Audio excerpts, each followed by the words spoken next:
ఒక్కసారి కార్ ఎక్కాం, నడపడం తెలుసు, ఒకసారి ఎక్కాం అంటే తెలుసు మీన్స్ ఒక డ్రైవింగ్ స్కూల్కి వెళ్ళి నేర్చుకున్నాం, నేర్చుకోగానే కార్ ఎక్కగానే సాఫీగా సాగిపోతామా? లేదు కదా.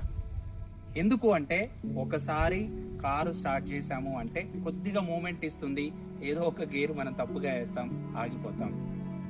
అలాగే ఆగిపోవాలనే ఆలోచన మన మైండ్లో ఉంది, ఇక నా వల్ల కాదు, నేను లేదు, ఒక పొరపాటున స్టార్ట్ చేయగానే వెళ్ళి వేరే ఎవరికో తగిలింది అనుకోండి, ఇక నేను ఆపేస్తాను, నా వల్ల కాదు అని ఆగిపోతే ముందుకెళ్తామా?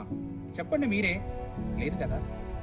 అంటే ఇక నేర్చుకోవాలనే తపన ఉంటూ నేను ఇంకా ముందుకు వెళ్తే బాగుంటుంది, నేను ముందుకెళ్తే ఇంకా నా లైఫ్లో నేను ఇంకా ఎక్కడికో ప్రయాణం చేయాలనే ఆలోచన ఉంది కాబట్టి అక్కడ మైనస్ పాయింట్స్ ఉన్నా కూడా మనం వాటిని సరి చేసుకొని ఇలా కాదు ఇలా అని చెప్పి మనం కారును ముందుకు తీసుకొని వెళ్తాం.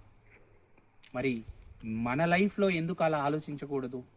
ఎక్కడో ఏదో ఒక ప్రాబ్లం మనల్ని ఆపాలని ఎదురు చూస్తే ఆ ప్రాబ్లంకే మనం ఎందుకు సవాల్ విసరకూడదు?